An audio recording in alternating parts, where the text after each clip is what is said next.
বামেরা ভোট কাটুয়া, বামেদের একটাও ভোট দেবেন না। আমি বলছি না, শুভেন্দু অধিকারী বলেছেন। কি বলবেন এটা?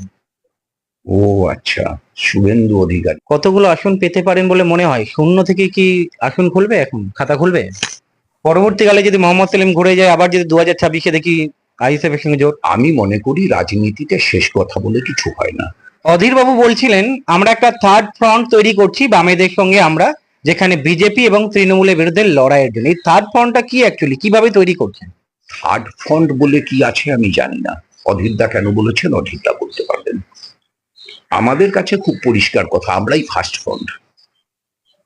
কিসের থার্ড ফ্রন্ট? আমরাই তো ফার্স্ট ফ্রন্ট। মানে BJP India first front, BJP second front, Trinamool কোনো ফ্রন্টই না। ও 12, 13, 14, 15, 16, 17, 18, 19 যে কোনো নম্বরে পাঠাতে পারেন।